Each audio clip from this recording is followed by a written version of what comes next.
자, 그러면 오늘은 지난 시간에 이어서 18장 안정화 정책에 관한 대안적 관점. 자, 경제 정책을 어떻게 해야 되느냐?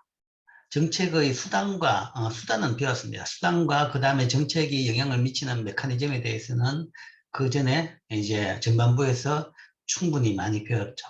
그럼 그런 정책을 어떻게 해야 되느냐에 대해 가지고 첫 번째 질문이 정책을 적극적으로 해야 되느냐 아니면 뭐 수동적으로 해야 되느냐라는 거죠. 거기에 대한 지난 시간의 내용을 보면 정책의 효과가 실제 그 이론에 비해 가지고는 부작용을 많이 일으키는 경우가 많았다. 그러니까 정책에는 시차가 있기 때문에 오히려 결과는 뭔가 하면 경제를 더 변동을 많이 시키는 불안정하게 만드는 그런 그 부작용을 끼치는 영향이 많았다. 그렇기 때문에 적극적인 정책은 지양하는 게 안 하는 게 낫다라는 거죠. 대신에 그런 시차를 없앨 수 있는 정책을 주로 하라라는 것은 이제 자동 안정화 장치 뭐 이런 시스템을 잘 만들어서 활용하라라는 거죠. 대표적으로 실업급여, 그 다음에 이제 각종 세금 제도도 소위 그 결과의 어떤 퍼센트로 붙은 세금입니다. 그러니까 뭐 매출액의 퍼센트라든지 아니면 소득의 어떤 일정 퍼센트로 붙은 세금은 자동적으로 경기가 좋으면 세금이 많이 거치지고 경기가 나쁘면 세금이 덜 거치지는 그런 이 재정정책 아니면 조세정책적인 경기 순응하는 조세정책적인 효과를 내는 거죠. 그렇기 때문에 그런 정책이 바람직하다. 뭐 또 뭐 더하면 이제 일반적인 복지정책도 다 그런 개념이다. 라는 거죠. 자, 그게 첫 번째 지난 시간에 이야기했던 질문에 대한 이야기고, 이번 시간에는 두 번째 질문입니다. 정책은 규칙에 입각하여야 할까? 아니면 재량적이어야 할까? 그러니까 정책을 사전적으로 규칙을 딱 만들어 놓고 거기에 따라서 정책을 해야 되느냐? 아니면 그때마다 해야 되느냐? 라는 이야기죠. 자, 규칙과 재량이다. 자, 어떤 이야기냐? 다음 슬라이드 있습니다. 규칙에 따른 정책은 정책 위반자들은 미리 여러 가지 상황에 어떻게 정책적으로 대응할지 공표하고 이를 준수할 것을 약속한다. 이게 규칙에 따른 정책입니다. 반면에 재량적인 정책은 사건이 발생하고 상황이 변함에 따라서 정책 위반자들은 그들이 내린 정책을 판단을 사용해서 그 시점에 적절하다고 여겨지는 정책을 적용시킵니다. 뭐 심하게 말하면 재량적인 정책은 멋대로 정책인 것이고 뭐 규칙에 따른 정책은 사전 규칙 대로만 움직이는 정책, 뭐 고지식한 정책, 뭐 이렇게 이야기할 수 있겠죠. 그래서 정책을 어떻게 할 것이냐, 그때 맞춰 할 것이냐, 아니면 사전에 룰을 만들어 놓고 그걸 따를 것이냐. 자, 이것에 대한 논란입니다. 먼저 규칙에 대해서 규칙을 세워놓고 규칙대로만 하자. 라고 주장하는 사람들은 왜 그런 주장을 하냐 그러면 제일 큰 문제가 정치적 문제입니다. 정책 위반자와 정치적 과정에 대한 불신인 거죠. 그러니까 경제 정책이 정치에 오염이 된다. 대부분 그렇죠. 크게 오염이 되는 겁니다. 그걸 막기 위해 가지고 규칙을 만들어 놓자라는 거죠. 뭐 정보가 결여된 정치인들, 이 아주 좋게 표현해서 그런 거고 경제에 무식한 정치인들 이런 거죠. 경제를 모르는 정치인들, 좀 심하게 표현하면 그런 정치인들이 그러니까 이 경제 정책이라는 것이 한번 하게 되면 아까 봤죠. 시차도 있고 그 다음에 비용도 따르고 그런 게 있는 거죠. 근데 그런 건 안 따지고 뭔가 하면 이게 맞다. 내 말대로 하라. 여기 돈 쓰라. 우리 지역에는 이게 필요하다. 우리 집에는 공항 하나 만들어야 된다. 공항 무조건 만들어라. 라는 거죠. 그러면 공항을 하나 지으려고 그러면 그 공항 자체가 필요한지, 그 다음에 그게 실제 공항을 운영해가지고 그게 뭐 사실은 투입한 비용에 비해가지고 수익성이 나는지, 뭐 수익성이 안 나더라도 큰 손실이 나는 건 아닌지, 그 정도는 다 판단을 하고 공장을 그 뭐 공항을 건설해야 되는 겁니다. 근데 그것보다 뭔가 하면, 자, 꿈을 가져야 된다. 패배의식에 벗어나가지고 꿈을 가져야 된다. 우리도 근사한 공항을 하나 가지고 있으면 우리 지역도 다 잘 될 것이다. 이렇게 이제 정치인들은, 사람들한테, 뭐랄까, 감성에 호소를 하죠. 그러면 사람들이 감성에 호소하게 돼가지고 거기에 대한 주장을 하게 되고, 그래서 공항을 지어달라. 근데 짓고 나면 지금 우리나라 곳곳에 빈 공항 때문에 지금 골칫덩어리입니다. 그러면서도 지금 여전히 다시 또 공항을 지어달라는, 그 주장들이 곳곳에서 나오고 있는 겁니다. 자, 이런 것들이 이제 경제적인 판단을 안 하는. 그 다음에 이제 아까 뭐 표현이 좀 과격했지만 무시간 정치인, 경제의 무시간 정치인이라고 했는데 경제를 잘 알고 있는 정치인마저도 약삭빠른 정치인은 공공의 이익과 부합되지 않는 정치인의 이해 타산이라는 거죠. 그러니까 정치인의 판단 기준은 표입니다, 표. 선출직 정치인의 판단 기준은 표죠. 더 표가 많이 되는 정책을 선택을 하는 겁니다. 더 표가 많이 되는 정책. 그러니까 이게 뭐 장기적으로 국가에 대해 가지고는 손실이 될지 모르지만 지금 선거에서 내가 이기는 것이다 생각하면 물불을 안 가리고 그 정책을 선택을 하게 되는 거죠. 그렇기 때문에 그걸 막기 위해 가지고 사전에 뭔가 하면 룰을 꽉 세워놓자라는 거죠. 그것이 이제 규칙에 따라 가지고 정책을 하자라는 룰의 가장 기본적인 논리입니다. 기본적인 논리. 실제 이제 뭐 이것도 정치적인 이슈지만 공항 이야기했지만 지난 그 지자체 선거, 보궐선거에서 서울시장, 부산시장 선거에서 부산공항에 대해 가지고 이제 굉장한 뭐 이슈가 됐었죠. 실제 이제 부산공항에 대해 가지고는 두 정권에 걸쳐 가지고 거의 한 5, 6년 동안의 논쟁을 거쳐 가지고 그것을 뭐 어떻게 합의를 해 가지고 어떻게 할 것이냐에 대해 가지고 결정을 했죠. 그래서 외부 국내에서는 뭔가 국내 논의로서는 워낙 다 거기 결정에 대해 가지고 불복을 하니까 외부 전문가들을 동원해 가지고 쭉 연구를 해 가지고 그 중에서 뭐 현재 김해공항을 확장하는 걸로서 최종 결정을 했었습니다. 최종 결정을 했죠. 그런데 그러고 나서도 뭔가 하면 선거가 딱 되고 나니까 그 모든 전 국민의 뭐 어쨌든 결정을 뭔가 또 확 뒤집은 거죠. 그러니까 부산에 뭔가 원래 말하던 가덕도공항을 만들어주겠다. 그래서 특별 법을 만들어 봅니다. 입법부, 그러니까 국회의원 같은 경우는 법을 만드는 권리가 있기 때문에 법을 만들어버리면 어떻게 뭐 꼼짝달싹을 못하는 거죠. 그러니까 모든 과정을 다 번복해버리고 선거 때가 되니까 거의 뭐 선거용으로 거의 매표 행위를 한 꼴이죠. 이런 것들이 이제 가장 대표적인 경우입니다. 대표적인 경우. 그 다음에 이제 또 이런 경우가 요즘 지금 논란되고 있는 케이스가 그겁니다. 그 유류세 문제. 유류세 문제. 지금 유가가 많이 올랐죠. 세계적으로 유가가 많이 올라가지고 주유를, 그러니까 차를 몰고 다니는 사람 같은 경우에는 그 기름 가격이 좀 많이 부담이 더 늘었습니다. 그러니까 기름 가격이 오르면 세금을 깎아달라라는 논의를 계속합니다. 더군다나 이게 뭔가 하면 또 선거철에 가까우면, 선거철이 아니라 그러면 뭐 이거는 그런 목적이 아니니까 뭐 이건 못한다라고 할 수 있는데, 선거철에 가까우면 워낙 그 주장이 강하기 때문에 어떻게 정부 측에서도 어떻게 감당을 못하는 거죠. 그래서 결국은 뭔가 하면 깎아주기로 했습니다. 깎아주기로 해가지고 아마 이번 달 12일부터 유류세에 들어가는, 기름에 들어가는 세금을 깎아주는 걸로 하게 될 건데, 자, 왜 그럼 세금이 많았느냐? 유류세, 그러니까 석유류에 대한 세금이 많은 이유는 지금 또 한참 많이 주장하고 있는, 얼마 전에 대통령이 유럽에 갔다가 오셨는지 모르겠지만 그 방향일 겁니다. 소위 화석연료 고갈을 막고 그 다음에 지구온난화를 줄이기 위해 가지고 화석연료에 대해서는 세계적으로 다들 높은 세금을 부과하고 있습니다. 물론 일부 산유국들은 뭐 굉장히 낮지만 대부분 나라들이 뭔가 높은 세율을 부과하고 있습니다. 세율을 높인 것은 뭔가 사용을 적게 하라는 이야기입니다. 적게 하는 차원에서 세금을 보통 100% 정도까지도 세금한다. 대부분 나라들이.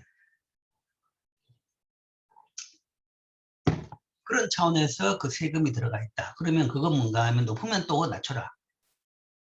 이거는 원래 목적하고는 또 다른 부분인 거죠. 물론 이제 꼭 지킬 필요는 없을 수는 있어요.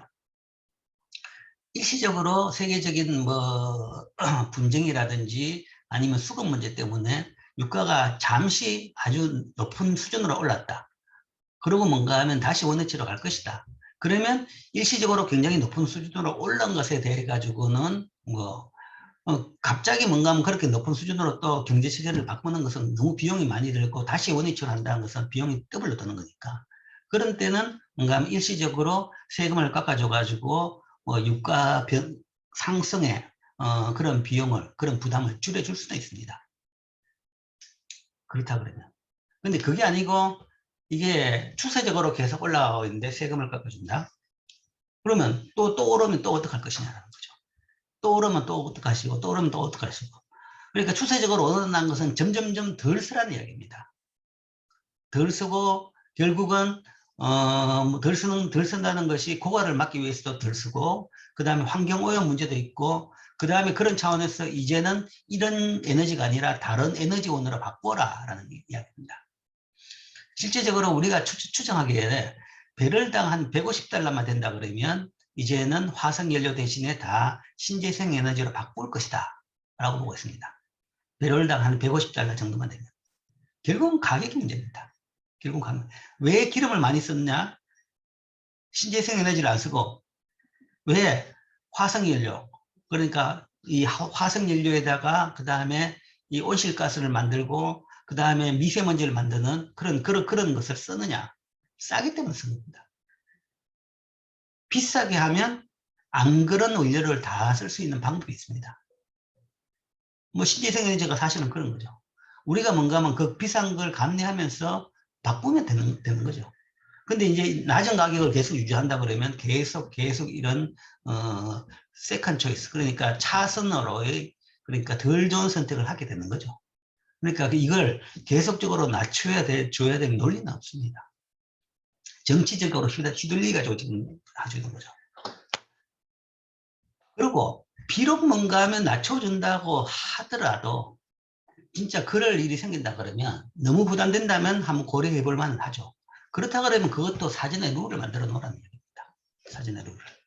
예를 들어서 배럴당 얼마 이상 된다 그러면 휘발유 가격이 예를 들어서 뭐 리터당 뭐 2,000원이 넘어간다. 2,200원이 넘어가면 그때부터 얼마까지 낮춰준다.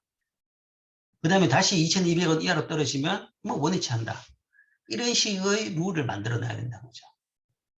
근데 지금은 뭔가 하면 12일부터 낮춰줘가지고 3월까지 낮춰준다. 4월까지인가? 4월까지 낮춰준다. 그게 뭐 하냐. 그때까지 뭔가 하면 기름값이 그거보다 굉장히 떨어져도 계속 깎아준다는 이야기거든요. 실제 저번에 인하시켰을 때도 그랬습니다. 그 4월까지 깎아준다는 것은 결국은 완전 선거용이다. 대통령 선거 끝날 때까지 깎아준다. 라는 이야기입니다. 그러니까 많은 경제 정책들이 이렇게 정치에, 특히 최근에 더 심한 것 같아요. 정치에 이렇게 오염되고, 그럼으로써 진짜 경제를 위한, 국민을 위한 합리적인 판단을 못하게 만드는 거죠. 표에 따라 가지고 일부의 뭔가 하면 힘에 따라 가지고 좌우되는 그런 일이 비일비재하게 발생하는 겁니다. 재난지원금을 주라, 지금 주라, 또 주라, 또 주라 하는 거죠. 선거 때 되니까 또 주라. 지금 어제도 또 나왔죠. 재난지원금 또 주자. 1인당 100만 원씩 또 주자. 왜 100만 원입니까? 한 1인당 500만 원씩 주지. 왜 째째하게 100만 원 그러는 겁니까? 그렇게 하려고 그러면 자꾸 하면 되는 거죠. 그러니까 이런 식으로 뭔가 하면 굉장히 경제정책이 정치에 오염이 되는 겁니다.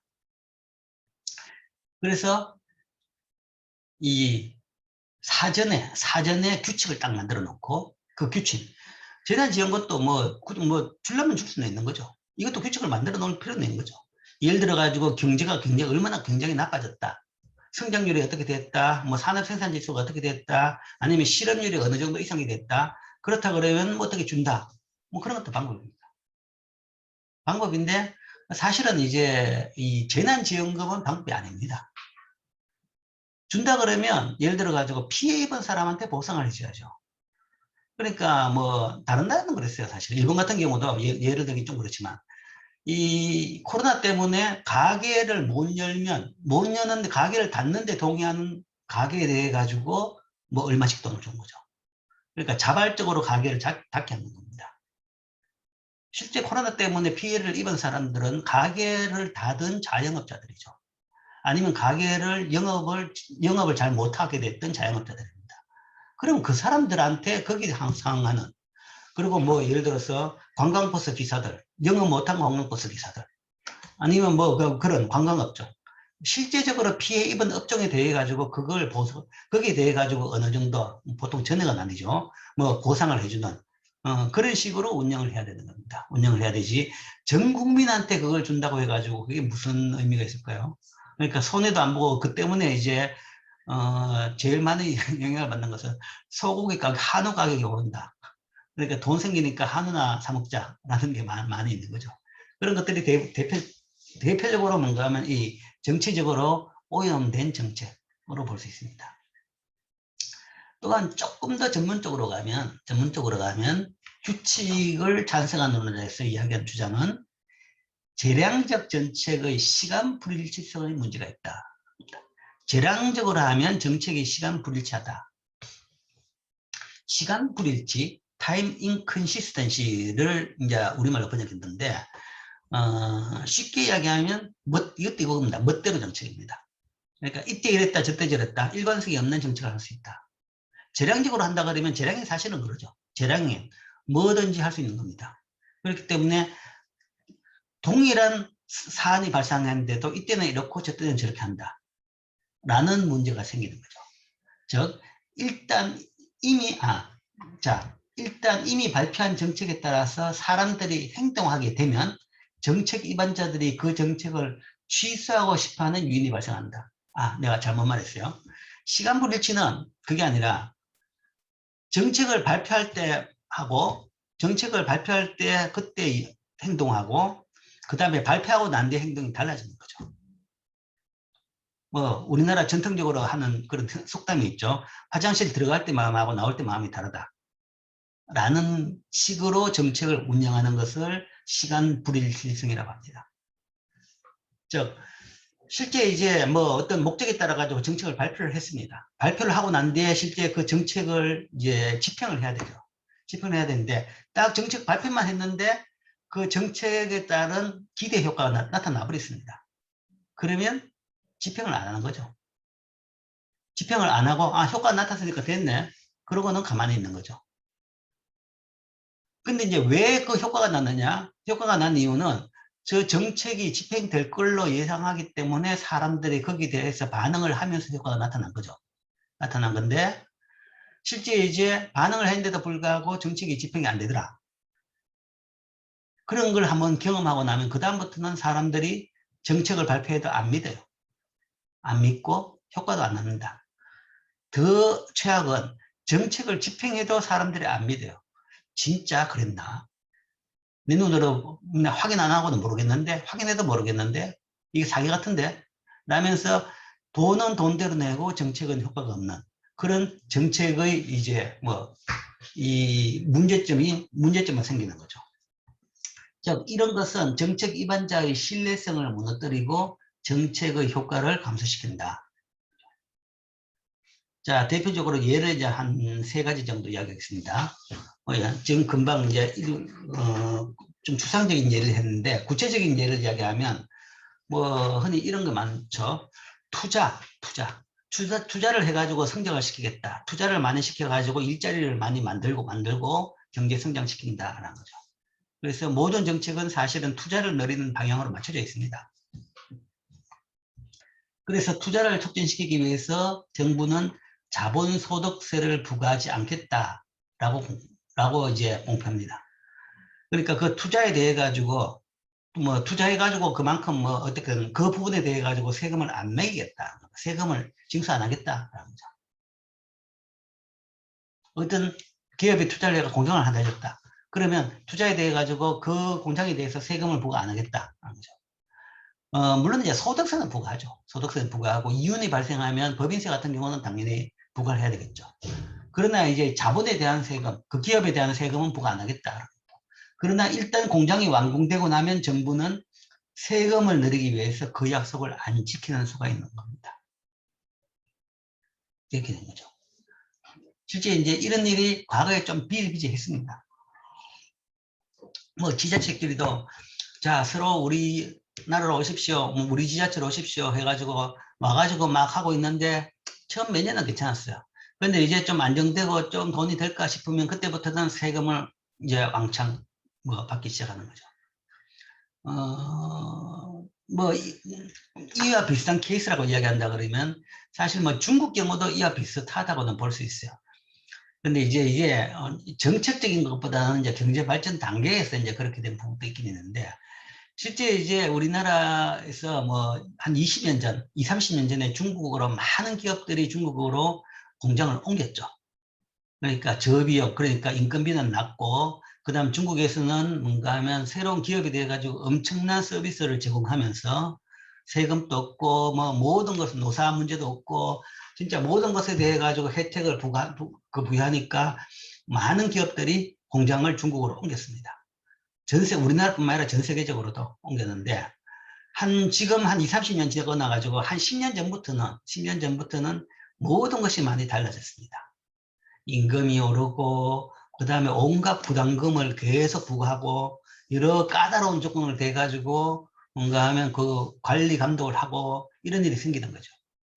물론 이제 임금이 오르는 것은 경제가 발전하기 때문에 오르는 겁니다. 경제가 발전하기 때문에 오르고, 20, 30년 전에는 이제 워낙 저소득 국가였기 때문에, 거기서 뭔가 하면 일단 생존의 문제였기 때문에, 뭐 소득 수준, 복지, 그거 놔두고, 일단 일자리만 만들어 달라. 라는 차원에서 뭔가 하면 많은 기업들을 가능한 한 이제 유치를 했던 것이고, 이제 어느 정도 중국도 먹고 살게 되니까 이제 복지, 기본적인 권리, 이제 이런 것도 생각하게 되는 거죠. 그러다 보니까 이제 노사 문제도 많아지고, 그 다음에 복지 차원에서 비용도 부담하라. 라는 것들이 나오는 거죠. 그러다 보니까 이제 요즘에는 중국에서 많은 기업들이 소위 저비용이라고 생각했는데 중국 가보니까 요즘은 오히려 더 고비용이다. 외국 기업이 거기 가서 공장을 짓는 이유는 뭐 별 이유, 특별한 이유 아닙니다. 싸기 때문에. 비용이 적기 때문에. 아니면 그 나라에서 팔아야 되기 때문에. 뭐 이런 거죠. 이제 그런 것들이 충족이 안 된다 그러면 지금 많은 기업들이 공장을 중국에서 다른 나라로 지금 이전시키고 있는 셈입니다. 이런 거죠. 이런 것들이. 그래서 중국은 뭐 사실은 시간 불일치라기보다는 경제 발전에 따라 가지고 그런 현상이 발생했다라는 건데, 이게 경제 발전이 아니라 그냥 정책적으로 그런 식으로 스탠스를 바꿨다. 그런 것이 이제 대표적인 시간 불일치의 예라고 볼 수 있죠. 그 다음에 이제 사실은 여기서 제일 중요한 이슈가 이겁니다. 왜 시간 불일치성이 문제냐는 딱 이 케이스 가지고 이야기하는 거죠. 중앙은행의 정책, 특히 이제 이 정책, 시간 불일치성, 시간에 일치해야 된다는 주장의 제일 큰 부분은 재정정책보다는 통화정책입니다. 재정정책보다는 금융정책입니다. 재정정책은 본질적으로 재량적입니다. 본질적으로. 매년 예산을 심의하는 거죠. 그렇기 때문에 사업으로 예산 심의하기 때문에 똑같은 룰대로 뭔가를 보기는 힘듭니다. 물론 이제 그거를 전체를 볼 수 있는 룰은 하나 만들 필요가 있는 거죠. 만들 필요가 있지만 그러나 이 통화정책 같은 경우에는 보다 엄밀하게 이 규칙을 요구하는 겁니다. 자, 어떤 것이냐? 기대 인플레이션을 낮추기 위해서 중앙은행은 긴축적 통화정책을 사용하겠다고 공표한다. 자, 지금 상황입니다. 지금 전 세계적으로 인플레이션에 대한 공포가 퍼졌습니다. 실제 이제 개인들이 인플레이션에 대해서 이제 공포를 느끼고 알고 그 정도는 아니죠. 그 정도는 아닌데, 어떤 거 가격 좀 올랐네, 유가가 좀 올랐네, 이 정도지만, 이 경제학자들이 보기에, 경제 전문가들이 보기에는 이거는 굉장히 우려스러운 상황이다라고 보고 있습니다. 그래서 이제 지금 빨리 여기 대해가 행동을 취해야 된다라고 주장하는 사람도 많이 있고, 그럼에도 불구하고 지금 이제 미국 페드라든지 페드 같은 경우는 여전히 안 움직이고 있죠. 여전히 안 움직이고, 물론 이제 이번 달에 봐야 되겠죠. 11월 달에 이제 드디어 테이퍼링을 시작하겠다라고 아마 발표할 거라고 다들 예상을 합니다. 이제 움직인다. 이번 달까지 안 움직인다 그러면 그건 진짜 문제입니다. 어쨌든 지금 움직이도 굉장히 늦다라고 보는 사람들이 많습니다. 자, 그런데 지금 움직인다. 만약에 이번 달에 움직인다라고 발표해놓고 테이퍼링 한다고 발표해놓고 딱 발표하면 그때부터 금융시장이 바로 반응을 할 겁니다. 이자율이 오르고 뭐 등등 여러 가지 반응을 하게 될 겁니다. 그래서 인플레이션이 뭐 다음 달, 그 다음 달 낮아져 버렸다. 기대 인플레이션이 뭔가 하면 자, 우려하던 그 지표가 낮아졌다.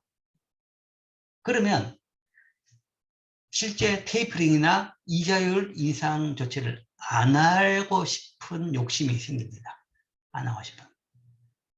자, 뭐 테이퍼링 정도는 아니더라도 결국은 테이퍼링 끝나고 나면 그 다음부터 이자율을 올려야 됩니다. 이자율을 정상 수준으로. 지금은 거의 0% 수준입니다. 미국 같은 경우에도 정상적인 이자율 수준이라는 것은 정책금리로 봐서도 한 3% 정도는 됩니다. 그 정도까지 올려야 되는 거죠. 그런데 이자율을 그렇게 올리게 되면 문제는 실업이 높아집니다.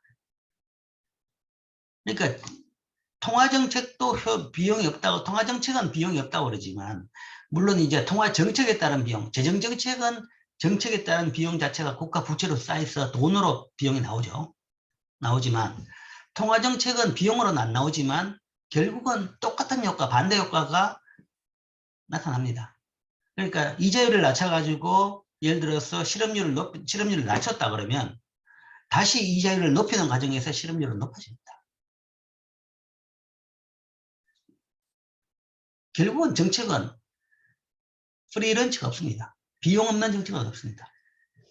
즉, 긴축 통화 정책을 하게 되면 실업률이 높아진다는 거죠. 실업률이 높아지기 때문에 이자율을 안 올리고 싶은, 낮추고 싶은이 아니라 안 올리고 싶은, 긴축 통화 정책 하겠다는 말을 해놓고는 안 하게 되고 싶은, 안 하려는 인센티브가 생긴다는 거죠. 그러니까 실제 말만 했는데 효과가 있으니까 됐다라는 거죠. 그런데 만약에 이렇게 해버리면, 근데 말만 있으면 효과는 왜 있느냐 그러면 사람들이 중앙은행의 발표를 믿었기 때문에 그렇게 될 거기 때문에 했는데 실제 말만 하고 집행을 안 했다. 긴축 통화 정책을 안 했다. 그래서 이자율을 안 올렸다. 그렇게 되면 실제 다음부터는 실제 긴축 통화 정책을 하겠다고 발표해도 안 믿는다라는 거죠. 안 믿고 이자율을 올리더라도 사람들이 반응을 안 하는 겁니다. 저거 올리는 거 저거 진짜인지 모르겠다. 사람들이 불신에 빠지는 거죠. 이렇게 되면 이제부터는 정책의 신뢰성이 떨어지고 그러면 결국은 경제에 대해서 할 수 있는 방법이 없어지는 겁니다. 이 두 번째고, 그 다음 세 번째, 뭐 이거는 이제 선진국 개도국 간의 문제인데 실제 이제 뭐 세계적인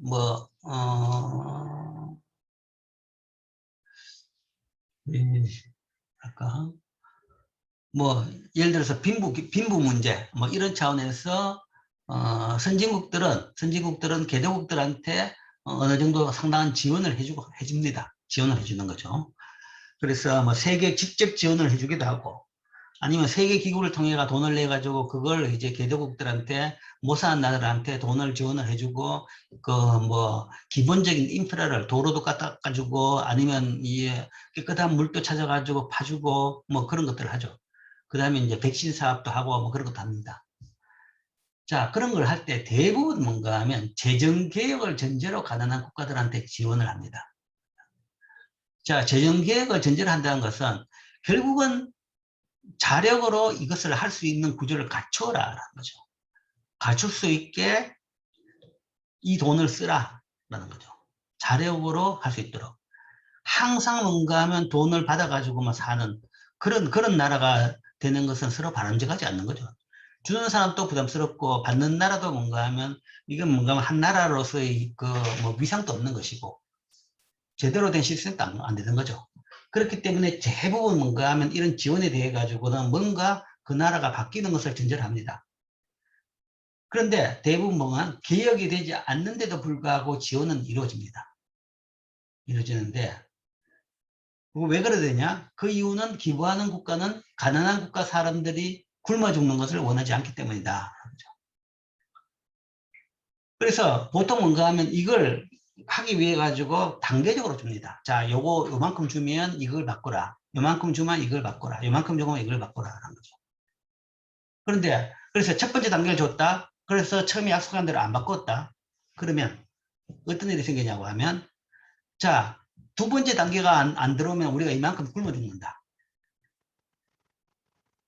우리 국민이 이만큼 줄고 죽는다. 자, 그때는 국민들이 굶어 죽는 것은, 기아에서 헤매는 것은 자기들을 정부가 잘못한 것이 아니라 소위 외국 지원단체가 지원을 안 해줬기 때문에 잘못이다라는 걸 잘못이 돼버리는 거죠. 그러다 보니까 이제 대충 약속 안 지키더라도 대충 넘깁니다.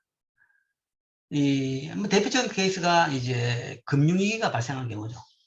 금융위기가 발생하면 우리나라도 그랬지만 금융위기가 발생하면 이제 IMF를 통해 가지고 일단 돈을 좀 빌려줘. 그래서 그 돈을 통해 가지고 금융위기를 극복을 합니다. 극복을 한다는 것이 금융위기가 발생했던 일단 불은 끄고 그 다음에 다시는 그런 일이 발생 안 할 수 있도록 시스템을 바꾸는 거죠.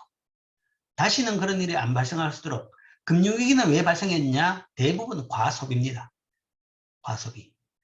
그러니까 특히 개도국 같은 경우는 외환위기는 대부분 외환이 고갈돼 가지고 그렇게 된 거죠.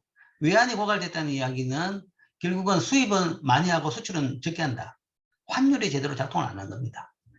환율 자체가 뭔가 하면 수입을 많이 하고 수출을 적게 하도록 돼 있던 겁니다. 그럼 그걸 바꾸고 환율로서 수출 수입의 과소비를 바꾸고 그 다음에 또 재정, 국가 재정이죠. 세금보다 많이 씁니다. 세금보다 많이 썼기 때문에 그 많이 쓴 돈 가지고 수입을 많이 해가 쓰는 겁니다. 재정을 뭔가 하면 건전하게, 그러니까 균형을 갖추라라는 거죠. 이제 그 요구를 합니다. 그런 상황에서 이제 이자율을 올리고 환율 통화 가치를 낮추고 이자율을 올리고 통화 가치를 낮춘다 그러면 이제 과잉 소비를 국내에서 줄이고 그 다음에 통화 가치를 낮추면 수입을 많이 하는 것을 이제 줄이는 겁니다. 다 그 조건 하에서 그러니까 다시 금융위기가 발생하지 않을 시스템을 갖추는 조건 하에서 돈을 빌려주는데 일단 급한 돈을 받아가지고 뭔가 불을 조금 끄고 나면 그 다음부터는 안 하겠다라는 얘기를 하죠. 그러니까 재정 균형을 만든다 그러면 그거는 세금은 더 받고 지출을 줄이는 겁니다. 지출 줄이다는 것은 소위 대부분 이제 복지 지출을 줄이는 거죠. 그러면 국민들의 표가 떨어지죠. 반발이 심하죠. 엄청난 시위와 데모에 직면하게 됩니다. 실제 그리스에서 그랬죠. 그러니까 가능한 한 안 하려고 하는 거죠. 안 하려고 하고 뭐 IMF보다 사절단이 오면 거기에 대해 가지고 시위대를 보내 가지고 완전히 이 뭐 공포 분위기를 만들고 이런 일까지 합니다. 뭐 그래 되면 뭔가 하면 이제 뭐 처음보다는 뭔가 하면 조금 신용만 하면 뭐 2차 돈을 주고 또 신용만 하면 3차 돈을 주고 이런 식으로 되는 겁니다. 이게 이제 시간 불일치 문제죠. 어쨌든 이런 일이 비일비재하게 발생을 하고 있습니다. 자, 이런 것들이 시간 불일치성의 예다라는 거죠. 이게 이제 이렇게 계속 돼버리면 이런 식으로 시간 불일치가 발생한다 그러면 실제적으로 정책의 효과는 없다라는 거죠. 정책의 효과가 없고 장기적으로는 더 나쁜 일이 생기는 거죠. 특히 금융정책에 대해서 이게 더 중요하다라는 이야기였죠. 금융정책에 대한 규칙은 일정한 통화 증가율, 통화론자들, 밀턴 프리드만을 필두로 한 통화론자들이 있습니다. 이 사람들은 K% 룰을 주장합니다. 즉 통화 증가율을 고정시켜라라는 거죠. 섣부르게 뭔가 하면 많이 내고 더 줄이고 하지 마라. 그렇다가 뭔가 하면 결국은 통화도 사고를 치더라. 재정정책뿐만 아니라 통화정책도 마찬가지라는 거죠. 그렇기 때문에 항상 일정한 통화 증가율을 유지하라라는 것이 금융정책에 대한 통화론자들이 제시한 룰입니다. 룰인데 요즘은 이제 그건 아니죠. 요즘은 이제 통화보다는 이제 이자율 정책을 하죠. 이자율 정책하고 그 다음에 이제 통화 금융정책에 대해서는 명목 GDP 성장률에 대한 목표치를 설정합니다. 그래서 명목 GDP가 목표치보다 서서히 성장할 경우, 그러니까 목표치라는 것이 소위 말해서 잠재 성장률입니다. 잠재 성장률보다 성장률이 낮다 그러면 그때는 뭐 통화량을 더 늘린다. 뭐 이 정도로 이런 규칙을 만들어 놔라는 거죠. 만들어 놔야지 괜히 오버하지 않고 뭔가 하면 적절할 때 제 시간에 정책을 할 수 있다. 그 다음에 금융정책에서 제일 모든 나라들이 많이 하는 것이 이겁니다. 인플레이션 타겟팅을 합니다. 이걸 인플레이션 타겟팅이라고 하는데 인플레이션에 대한 목표치를 설정합니다. 그래서 그 목표치를 초과할 경우에는 자동적으로 통화 증가율을 낮춘다는 거죠. 그래서 현재 여러분 또 우리나라 한국은행 홈페이지 딱 들어가 보면 우리나라 한국은행이 현재 타겟하고 있는 인플레이션 목표가 얼마인지 딱 나와 있습니다. 기말고사 문제에 아마 낼 겁니다. 그래서 내가 이야기는 안 해주겠지만 여러분들이 꼭 한번 확인을 해봐요. 그래서 지금 현재 한국은행에서 타겟하고 있는 인플레이션이 어느 정도 수준이냐. 그 이야기는 그걸 벗어난다 그러면 뭔가 정책을 해야 된다는 거죠. 근데 이제 적시적인 건 아니고 뭐 3년 평균 동안 그 내에 있어야 된다는 조항입니다. 조항이고 그걸 뭐 실제 그걸 만들 때 만약에 그걸 벗어난다 그러면 어떤 벌칙을 부과하는 것까지 생각했습니다. 벌칙을 부과한다는 것이 뭐 한은 총재가 예를 들어 가지고 반성문을 쓰낸다. 뭐 이런 정도로 벌칙을 부과하는까지도 생각을 했었는데 뭐 그 정도는 아니고 이제 국회에 나와가지고 뭐 경위 설명을 한다. 뭐 이 정도로 지금 타협을 돼 있습니다. 어쨌든 우리나라에서 뭔가 하면 인플레이션 타겟팅 레인지가 어느 정도냐. 뭐 이 정도는 알 필요가 있는 거죠. 그래서 이런 식으로 금융정책은 더더군다나 시간 불일치성이 문제이기 때문에 이런 식으로 뭔가 하면 이 룰을 딱 사전에 박아 놓습니다. 이걸 박아 놔야지 그 다음에 한국은행, 이번 최근에는 한국은행 또 정치에서 굉장히 휘둘리는데 최소한 법 때문에 뭔가 하면 이거는 벗어날 수 있다는 거죠. 그래서 보통 이제 중앙은행의 독립성이 앞에서 이야기한 대로 뭔가 하면 정책의 효과, 그 다음에 정책의 일관성을 유지하는 데 굉장히 중요한 겁니다. 그러니까 정치에 휘둘린다는 것은 독립성이 없기 때문에 그런 거죠. 그래서 정책기관들은 독립성을 줘야 됩니다. 중앙은행을 이야기하는 이유는 재정정책은 원래부터 뭔가 하면 뭐 상대적으로 정치적입니다. 아무리 이제 그걸 막으려고 해도 막을 방법이 참 마땅찮아요. 실제 이제 그걸 막기 위해서 만든 것이 예비 타당성 조사입니다. 그래서 상대적으로 객관적인 기관 뭐이라고 판단했던 KDI 보고 어느 X 이상의 사업에 대해 가지고는 타당성 조사를 하라는 거죠. 그래서 타당성 조사를 통과한 사업만 그거를 집행하는 걸로 추진하는 걸로 그런 식으로 룰을 만들어 놨습니다. 만들어 놨는데 이번 정권 들어가지고 그걸 뒤엎어버렸죠. 그러니까 뭐 그런 걸 다 하냐. 정책적으로 정치적으로 결정하지. 예외적인 뭐 예타를 예외적으로 그런 예타 없이 하는 사업을 한다. 물론 예타 조항에서도 특별한 경우에는 그런 거 하게 돼 있습니다. 근데 그게 아니라 뭔가 대통령이 각 지자체별로 예타 관계없이 뭐든지 하나 해주겠다. 이렇게 해버리는 거죠. 그러면 이제 그 체계 자체가 다 무너져 버립니다. 체계 자체가 다 무너져 버리고. 뭐 공항도 마찬가지죠. 부산의 그 공항 자체가 뭔가 예타를 통과 못 했던 겁니다. 그러니까 할 수가 없는 거죠. 없는 것도 뭔가 예타 관계없이 법을 딱 만들어 놓는 거죠. 그러니까 법 체계 시스템에서 다 혼란을 낳은 겁니다.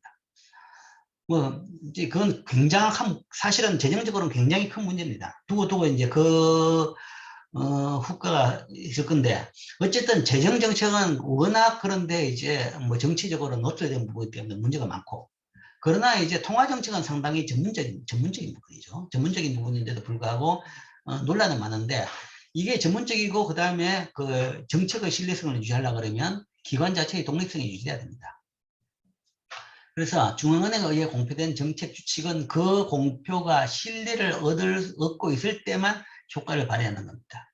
발휘하는 것이고 그 신뢰성은 부분적으로 중앙은행이 얼마나 독립성을 확보하고 있는가 여기에 달려있는 거죠. 그래서 독립성이 있을 때 독립성이라는 것은 대부분 인사의 문제입니다. 그러니까 뭐 예를 들어서 그러니까 경제적으로는 올바른 선택을 했는데 정치권에서 우리하고 안 맞다. 나가. 그러면 이제 그때는 독립성이 없어지는 거죠. 잘라버리고 자기 말 듣는 사람으로 바꿔버린다. 이런 위험이 있다 그러면 이거는 이제 뭐 독립성이 있는 거죠. 그러니까 독립성 자체가 중앙은행의 뭐랄까 신뢰성 이런 것을 좌우합니다.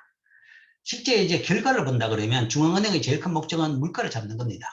물가를 잡는데 그래서 인플레이션과 물가 상승률과 중앙은행의 독립성 간의 관계를 보면 그러니까 중앙은행의 독립성을 나름대로 이제 지표로 만들었습니다. 이건 어떻게 만드냐 그러면 임기가 보장되어 있냐, 그 다음에 결정을 어떻게 하느냐, 임기 중간에 뭔가 나간 사람이 있느냐, 예산의 독립성이 있느냐 등등 여러 지표를 통해 가지고 중앙은행 독립성의 지표를 만들었어요. 그리고 그 지표하고 그 다음에 그 나라의 인플레이션율을 보면 이렇게 되더라라는 거죠. 이렇게 되는데 이렇게 놓여있다는 것은 어떻게 놓이냐 그러면 우하향하도록 이렇게 놓여있죠. 이렇게 쭉 이렇게 되어있죠. 정확하진 않지만 대략적으로 이렇다. 그렇죠? 독립지수가 높을수록 오른쪽으로 갈수록 인플레이션 레이트는 떨어지더라. 그러니까 중앙은행의 독립성이 높을수록 물가 안정을 잘 했다 라고 볼 수 있죠. 그렇기 때문에 중앙은행의 독립성은 뭐 꼭 유지해야 된다. 중앙은행 독립성을 왜 이야기하냐 그러면 이 문제 때문에 중앙은행 독립성을 이야기하는 겁니다. 물가 안정을 위해서. 물가 안정, 그 다음에 국가가 발행하는 돈, 통화 가치 안정. 그것을 위해서 이 중앙은행 독립성을 항상 강조하는 겁니다. 어쨌든 정책이 실제 우리가 가지고 있는 몇 개 안 되는 경제에 대한 수단입니다. 그 수단, 그 정책이 진짜 효과가 있기 위해서 그리고 경제에 도움이 되기 위해 가지고 이런 것들이 필요하다. 자, 그래서 이 장에서는 안정화 정책, 소위 소위 거시 경제 정책 그러죠. 재정 정책, 조세 정책, 아니면 금융 통화 정책 이런 것들을 어떻게 해야 되느냐라는 데 대해서 이야기했습니다. 그러니까 재량적으로 하는 것보다는 그러니까 규칙적으로 하라. 아니면 적극적으로 하는 것보다는 자동 안정화 장치와 같은 그런 시스템으로 운영을 하라. 이런 것들이 이제 대부분 경제학자들의 연구 결과고 생각합니다.